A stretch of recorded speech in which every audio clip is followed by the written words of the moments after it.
Welcome to Building Better Businesses, an ABA podcast. Learn firsthand from business owners who've built successful ABA businesses. Utilize proven techniques and strategies to help your practice thrive. This is Building Better Businesses, an ABA podcast with Jonathan Mueller.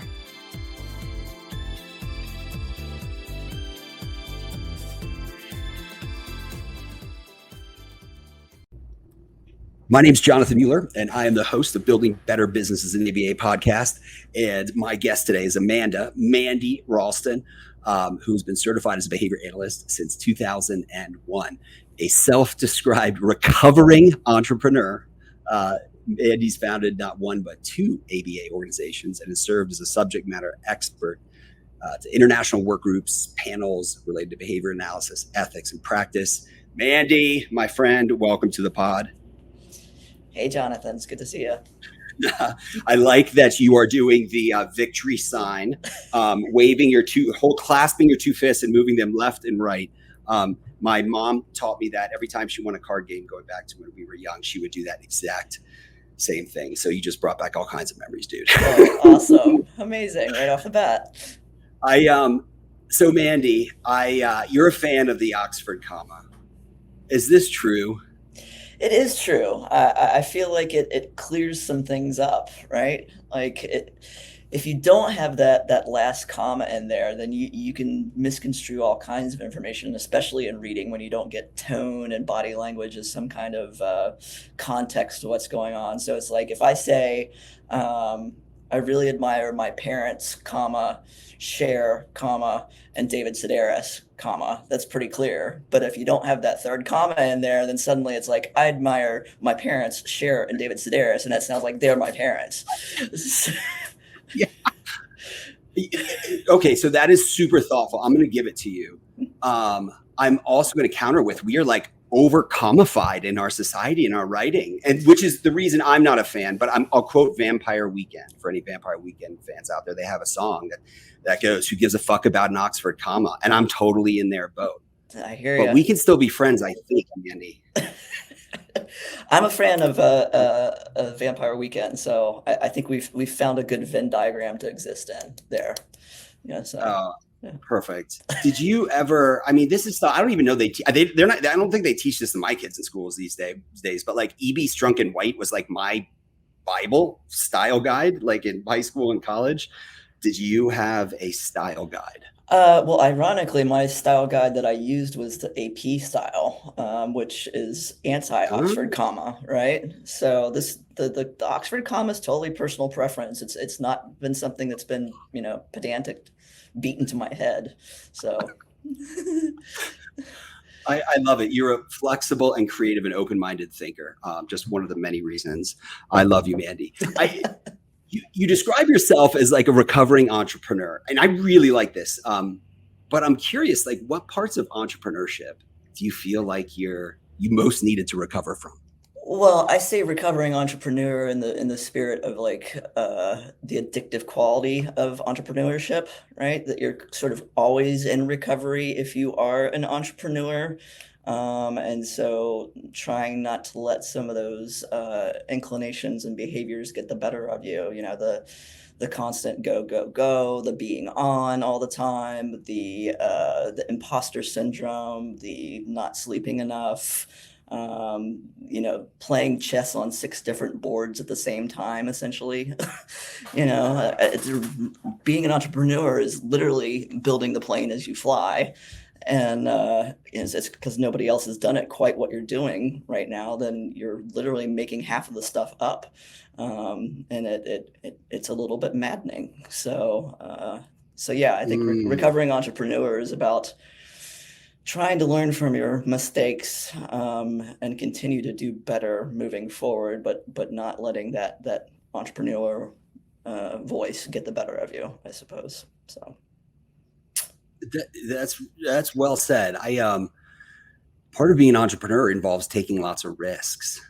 And so I haven't seen any data published on this, but my sense is entrepreneurs are slightly more wired toward risk taking. But I don't know. Have you found that in your case? And like that the quote unquote risk taking entrepreneurial behavior generalizes or shows up in the rest of your life?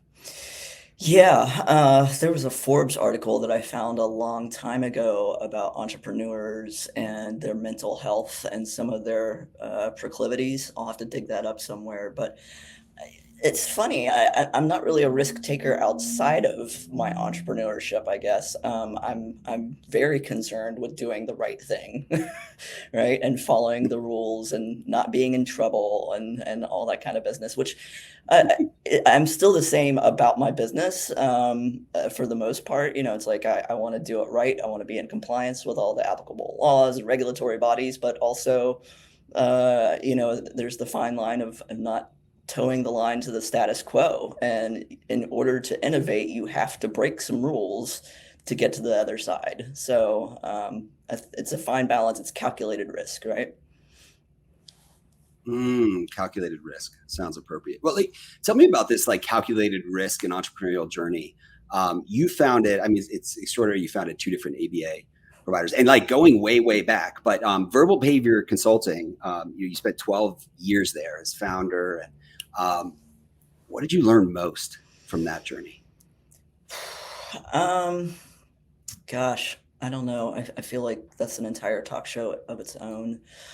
Um, I mean, it's just you're constantly having to reinvent your idea of what success is going to look like because it never stops, right? Like I thought I was only going to grow to like 10 employees. I said I was never going to get any bigger than 25 employees. And then by virtue of the fact that you've got all of these families that need services, essentially beating down your door, you're just like, well, I don't have any other choice. I'm gonna have to keep growing it so that there's more services available.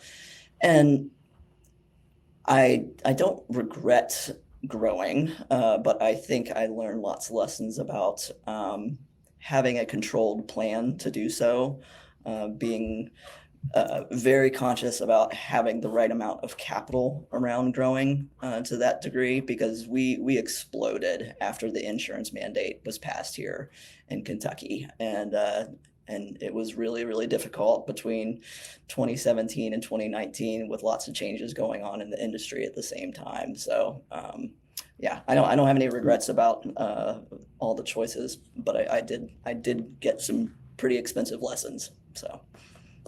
Yeah.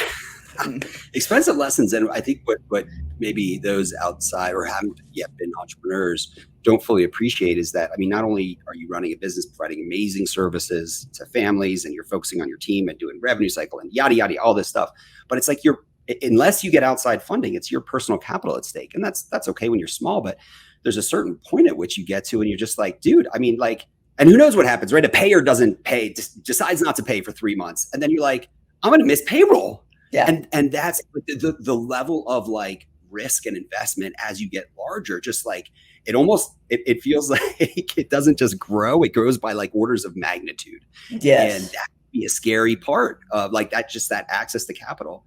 That could be a scary part of entrepreneurship. Absolutely. It feels different. It's a different gravity at that level, right? And it's lots of people's lives. So it's a pretty heavy burden to carry, and you have to have just a right amount of craziness, I think, to undertake it, honestly. So. I think you're exactly right that like there's an appropriate amount of cray that comes with being an entrepreneur.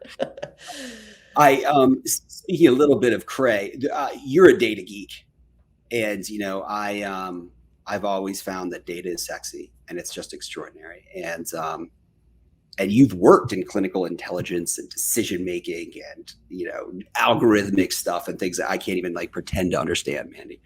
But what like how do these kinds of tools how do they help improve clinical quality for the kiddos we serve?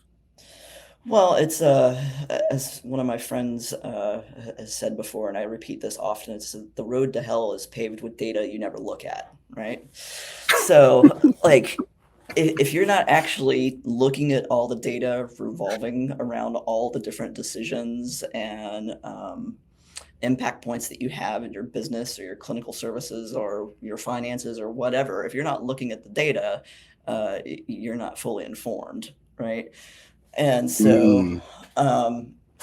yeah, I mean, we're in the age of information at this point, right? It's just like everybody has access to computers and internet, and you can learn to code by taking a 6-week course, and you can learn about data analytics, to a small degree within, 6 months on this course and that and the other. And it's like we're just exploding with the ability to munge insights from all the data that's floating around us, and to extrapolate that data from other sources and cross-reference it and cross-pollinate it and find out how it's going to actually improve our living, right? So better living through behaviorism, better living through data.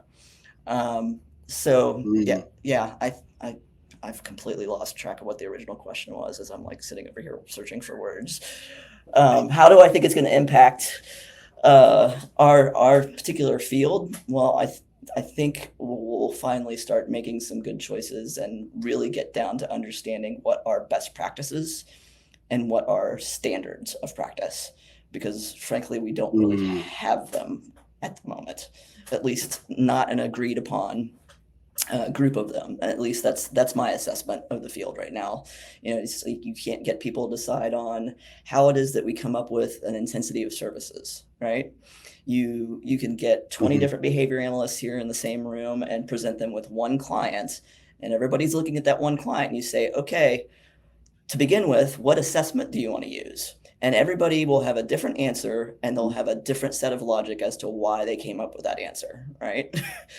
And so it's like until we can get to the point that we actually can have some kind of convergence around, given similar sets of data, we make similar conclusions about what kind of clinical decisions to make.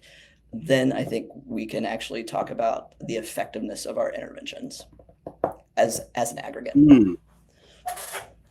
Is this maybe like similar to, like, I don't know, if I would imagine if I, God forbid, got cancer and I went to see an oncologist, I'm probably not going to, and I'll get 2 or 3 opinions. I'm not going to get like super wildly different recommendations, right? Like I mean, they'll be fairly consistent. That's And I right. think that's what happens in most medical practice. So is this a function of just like our field continuing to mature, or is truly like the huge gap here the ability to bring lots of data to bear to inform per a certain outcome framework what that a treatment regimen should be? Yeah, I mean, it's which comes first, the chicken or the egg, right?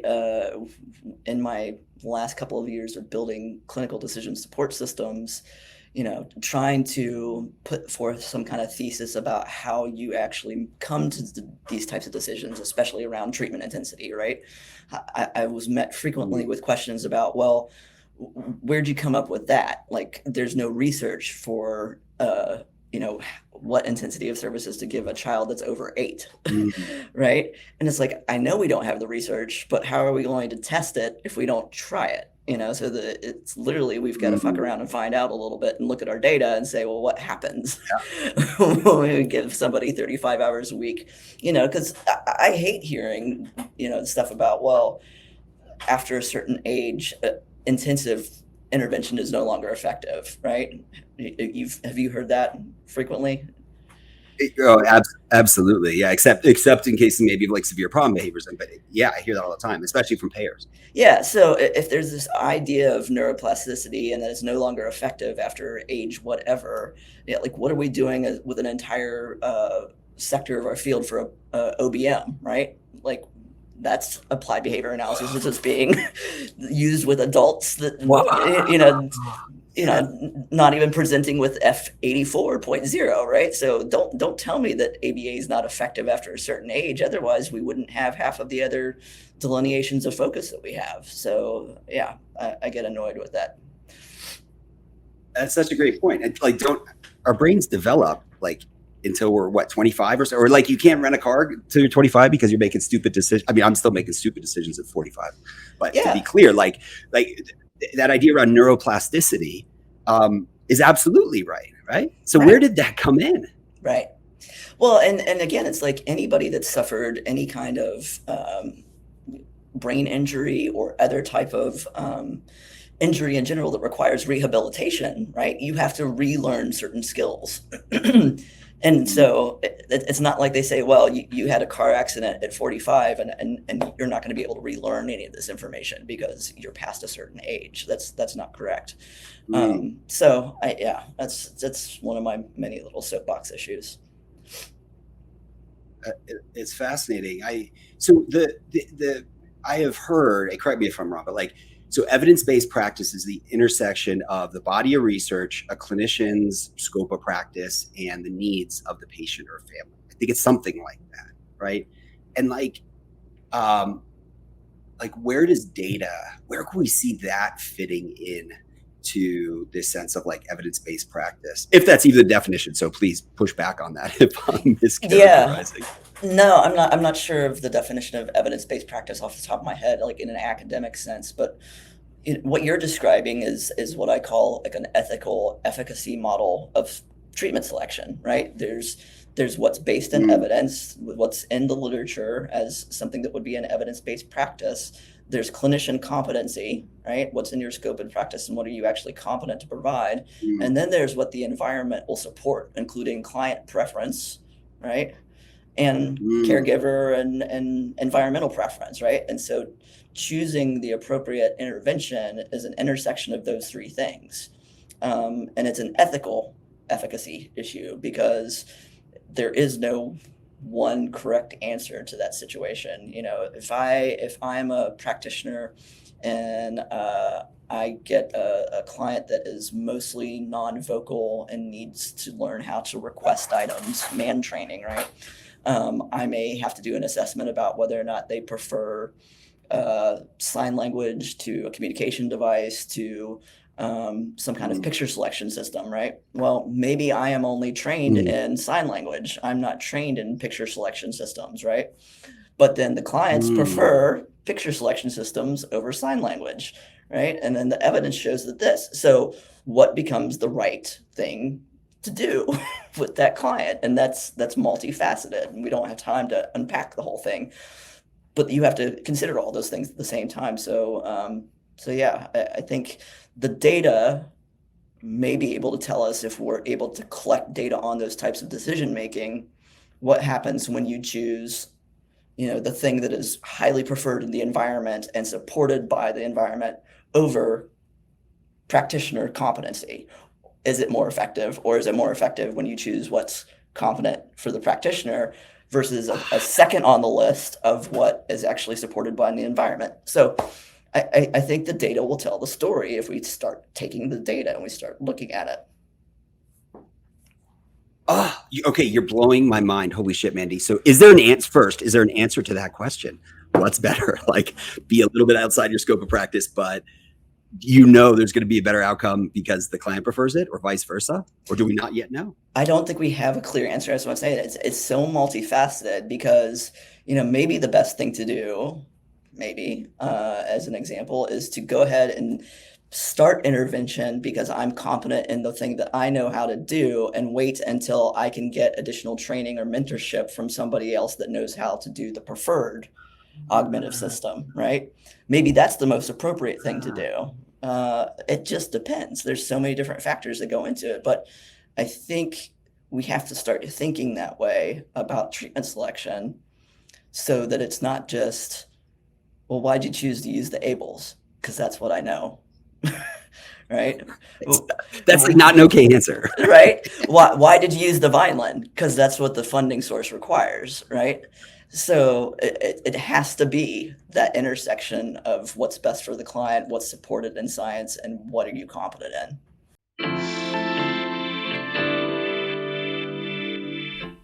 ABA practice owners, are billing and insurance issues getting you down? Well, let me tell you, Element RCM is your answer. Element provides world-class revenue cycle management services, contracting, credentialing, authorizations, billing, and more. Element's your partner, so you can focus on what you love to do, providing the highest quality services to your families and clients. Element's a preferred partner of the Behavioral Health Center of Excellence, and its founders have nearly 20 years of experience owning and operating successful ABA organizations. They understand you. They know that every dollar counts, that integrity is everything. Element works with any practice management system. And Element's not a vendor, they're your partner. So find out more and take a free revenue cycle assessment at elementrcm.ai.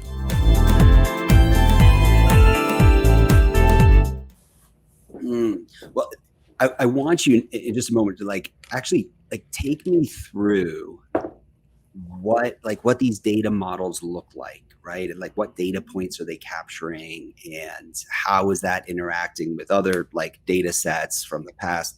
And keep it. I'm a Luddite, Mandy, so keep it dumbed down and simple. I'm 1992. I had my first computer class, and I still can do DOS, man. C:// and I could create folders and shit. I was like a ninja in the 90s, but time's passing by. But so for my simple brain, tell me how these databases and the algorithms work. Yeah, so I think the best place to start is to compare the idea of these decision support systems versus decision trees. So with the decision tree, it's driving you to a single point, right? So it's binary. Did you do this? Yes or no? Yes, then here. No, then you go over here, right? And then the next question is, now have you done this? Yes or no? Down here or over here. All right. So it's driving you through sort of a Pac-Man phase to get to one spot, right?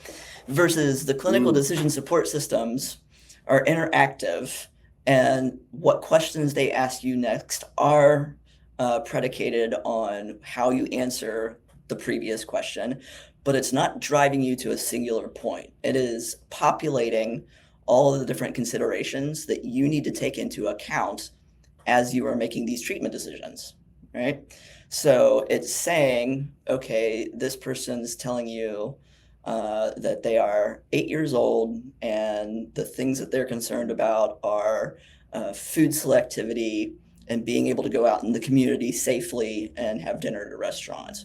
And so based on that, what assessments out there are appropriate for 8 years old? Which of them have something to do with food selectivity? Have you done a rule out medically that there's nothing wrong with a food, suck, swallow, breathe issue here? So it tells you all those things that you need to be thinking about. It still comes down to clinician acumen and clinician choice. It's not going to tell you what to do. It's going to tell you what to think about and how to think about all these things. And I think that's why these tools are going to be important moving forward, because since we have 55,000 behavior analysts currently, and 10 years ago we only had 10,000, we don't have enough experienced behavior analysts to help mentor and train and supervise this large group of individuals that are coming into the field and need that type of mentorship. So I think one of the valuable parts of these clinical decision support systems is a digital mentorship of sorts. And then as a result of all the usership, everybody using those types of tools, you get a bevy of data about what's going on, and you can understand where you started and where the outcomes are going. So am I hearing correctly, Mandy, that this is the solution to this extraordinary labor supply versus the need client demand imbalance, this idea of digital mentorship through big data? Oh, I don't want to sell myself for this stuff as a solution just yet. I think it's I think it's a stopgap solution. I think what we really need is residency, right? We need more standardized training. We need specialization within the field, and we need residency, right? We should not be expecting first-year BCBAs, behavior analysts, to come out of the gate to know everything and be good at everything. So I think we need to give them an opportunity to say, hey, here's the part of the field that I like best, and this is what I want to do, and I want to learn more about it, and I really want to get good at it. Rather than putting them in the seat and just riding them really, really hard. Yeah. So well said.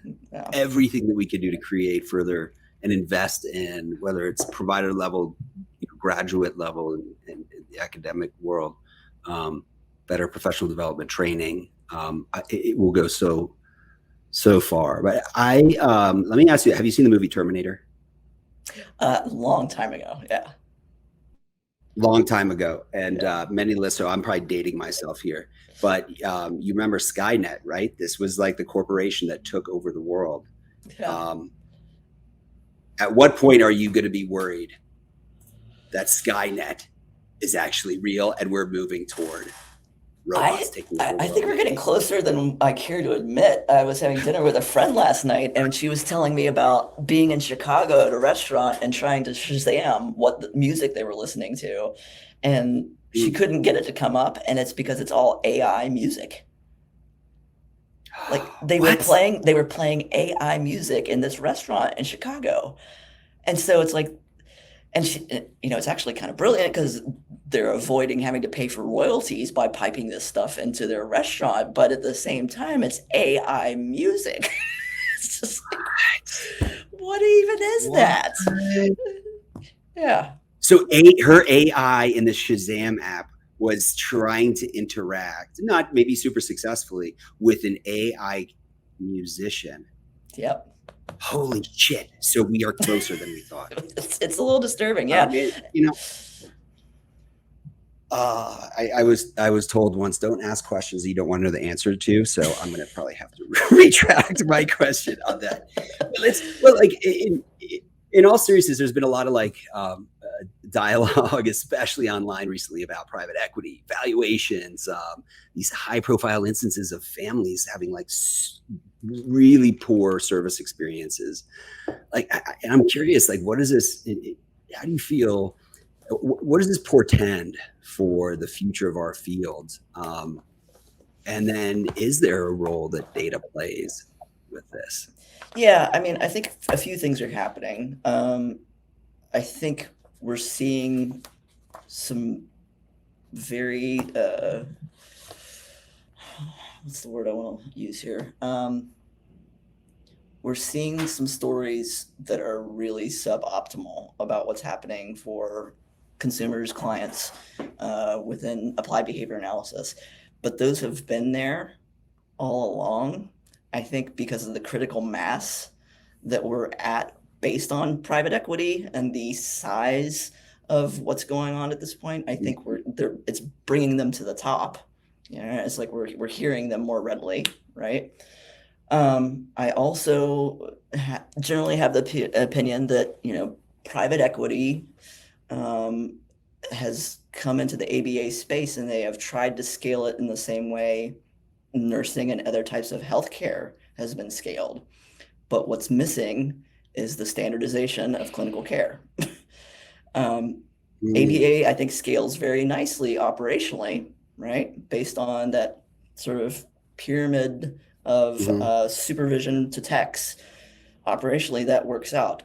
Clinically, I think we've got a problem to solve here about everybody being able to speak the same language, and again, come to those similar conclusions given similar information, so that people are on the same page as far as treatment decisions go. Well said. I love how you looked to other areas of healthcare as an analog to this. And that's a good point that I hadn't connected, that, other areas, by virtue of the fact that they've at least operated, not that the science is any older, but they've operated in a commercial insurance, Medicaid funding environment for much longer. That's just informed how clinical decision making and stuff works. I mean, is your sense that with everything that's happening, we're going to see heightened regulation because of these headline stories? Yeah, I mean, I think we're leveling back out. I think there's a reckoning, that's sort of coming with what's gone on in the industry in the last couple of years. I think funders are rightly asking questions about what they're paying for. I think the further we get into Medicaid, Medicare, those regulatory bodies are going to be asking what they're paying for, and as taxpayers and citizens, I think again those are legitimate questions to be asking. So yeah, I think we've got to really focus on getting our conversations down to what are our meaningful outcomes that we are working to produce, and how we're going to measure ourselves to the standards. Is there are a few different outcome frameworks out there around? BHDOE has one. ICHOM work, came out with the autism standard sets. There's some others, but is there one that you'd point to and says, "Ooh, maybe this one's the future"? Or what's your sense? We don't have any data yet, right? So I'm serious. Yeah. We don't. Nobody's got proof that their pudding is right. And secondly, tell me how you decided which of those assessment tools to use. Like both, the ICHOM framework and the BICO framework, they have all very good standardized tools within them. But how do I select which ones to use? Again, that's the difference between just saying, here, pick from these, versus here's the logic behind how you pick from these, right?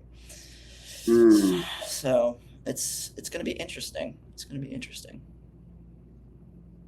Well, you recently started non-binary solutions, which I love the name, by the way.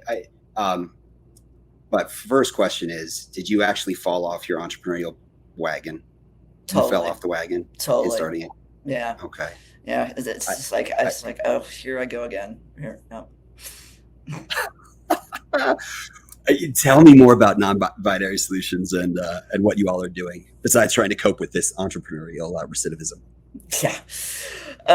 Yeah. So non-binary solutions, hashtag it's not binary, because again, making treatment decisions are not binary decisions, right? Again, that ethical efficacy model of decision making, right? Considering three different things at the same time, and there is no one right answer.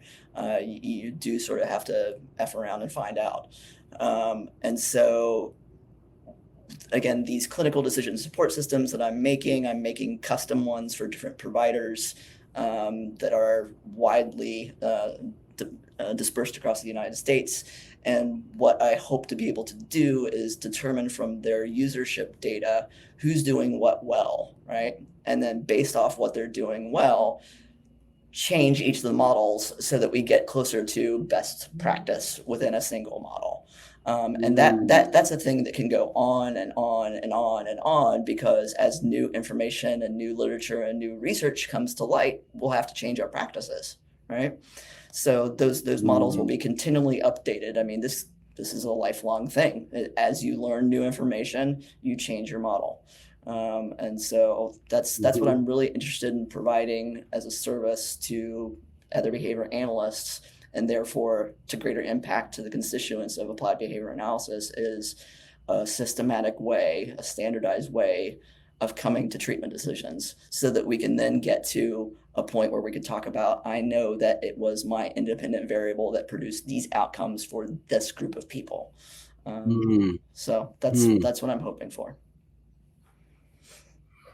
That's amazing. Like, is there some tipping point in terms of the amount of data that you have that then starts to lead to meaningful conclusions? Totally appreciating your point that the more data you have ongoing is always going to be better. But how do you think about that tipping point? Well, okay, so one of the other issues that we have here is that everybody's comparing their quote unquote outcomes data on one ICD-10 code, so F84.0. It's everybody that has autism. What are your outcomes for autism?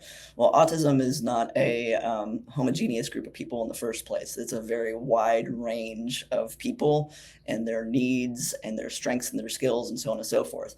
And then to complicate that, you've got individuals that have a diagnosis of autism plus maybe ADHD. Maybe they have some kind of medical comorbidity of some sort. They've got gastro issues. They've got a seizure disorder potentially, right? And so again, you can't compare all those individuals just because they share the one diagnosis code. So you really have to parse out what types of interventions at what intensity in what type of location with what type of staff is effective for this particular group of people.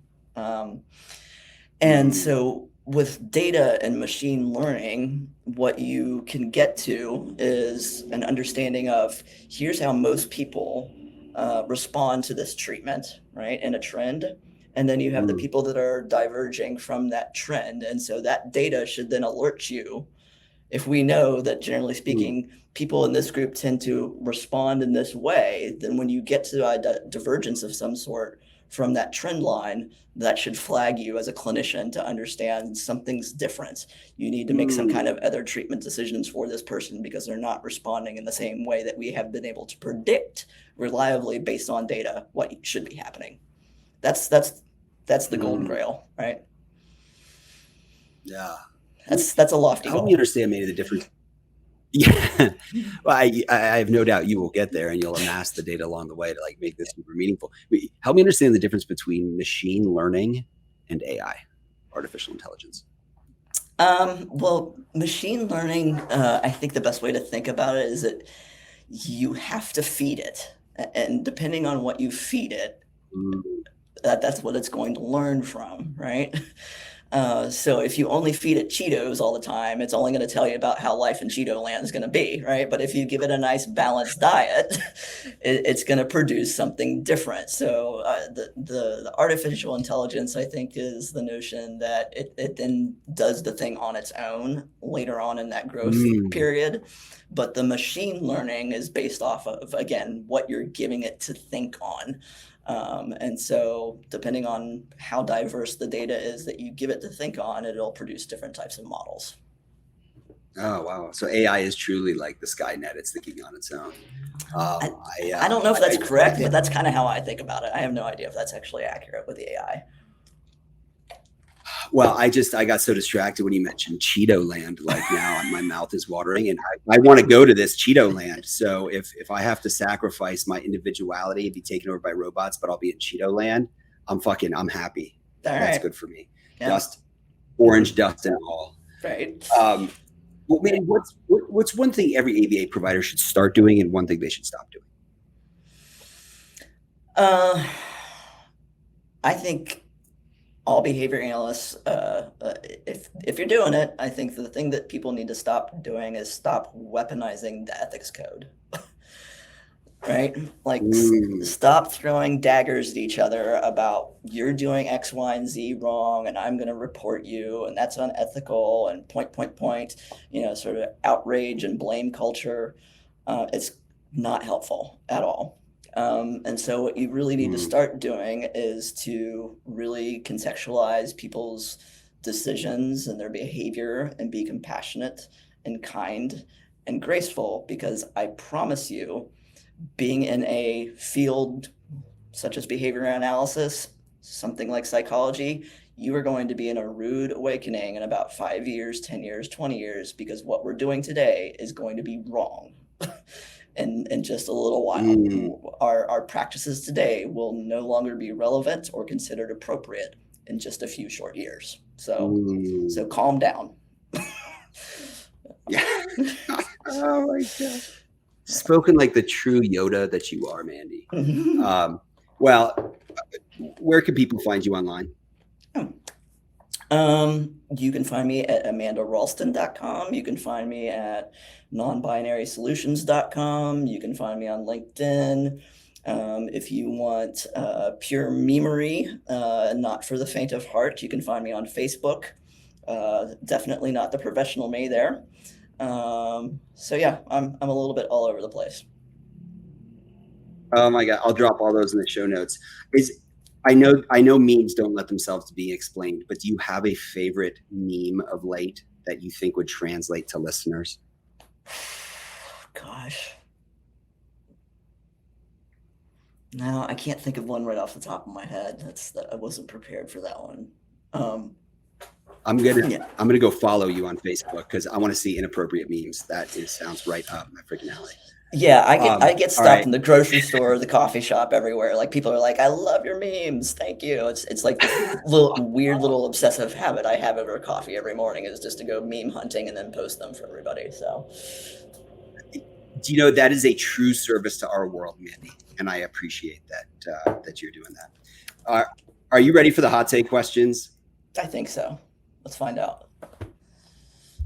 Here we go. That was not convincing, but I think you are. You're gonna crush it. Okay. You're on your deathbed. What's one thing you want to be remembered for? being the person that's going to be willing to sit with you alone at the cafeteria table.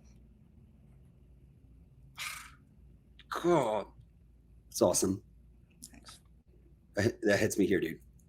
What's your most important self-care practice? Weightlifting. Yeah. Get a little strength-based, sweat up, get the anger out. Yeah. Nice. What's your favorite song? According to my brain, I think it's the Pepto-Bismol jingle that's on TV currently.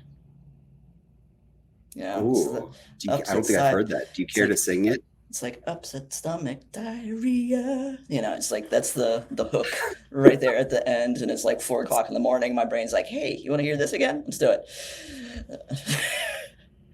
Upset stomach, diarrhea. Oh, that's going to be in my brain now forever. Thank you. That's a gift.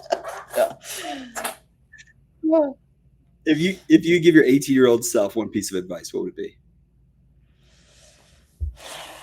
Jeez.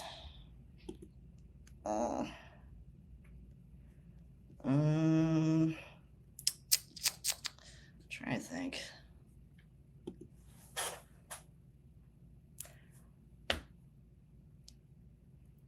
I'd probably take a finance course. I think demystifying money at that age would have been really flippin' helpful. Take a finance course if you're an 18-year-old out there, please, because Wall Street does not want you to understand any of this. Yeah. It's so true. It is so true. Yeah. All right. If you could only wear one style of footwear, what would it be? I've been rocking my Nobles for the last couple of years. They're just they're CrossFit tennis shoes that they have very little. They're kind of flat, so it's almost like being barefoot, but they've got good style to them. So I'd say that's my go-to. I'm gonna have to try those out, Mandy. It is always a pleasure. Thank you so much for coming on. Thank you so much for having me, Jonathan. I adore all the work that you're doing, and I love this podcast, and I really enjoy any time I get to spend with you. So thank you. Right on. High fives. Take care, man. All right. What up, listeners? Hey, I got something for you. If you like my Building Better Businesses in ABA podcast, you're going to love the Behavioral Observations podcast with Matt Sikoria. So I recently met Matt at ABAI, and let me tell you, I was just an instant fanboy. Matt's the real deal. His pod is all about stimulating talk for today's behavior analysts. So session 191 on his pod is on the behavior analysis of lying. That's right, lying. How awesome is that? Who does that? He also talks social skills, ACT, FAs, and so much more. His guests include Greg Hanley, Jonathan Tarbox, and other legendary names in our field. And as a BCBA, you can even get CEU credits through Behavioral Observations. You can find Matt and the Behavioral Observations podcast on iTunes, Spotify, Stitcher, or your favorite podcast channel. Enjoy, friends. Thanks for listening to Building Better Businesses in ABA podcast. Stay tuned for our next exciting episode. In the meantime, please like, subscribe, share, and comment. We value your feedback. Don't forget to follow us on social media at elementrcm.ai.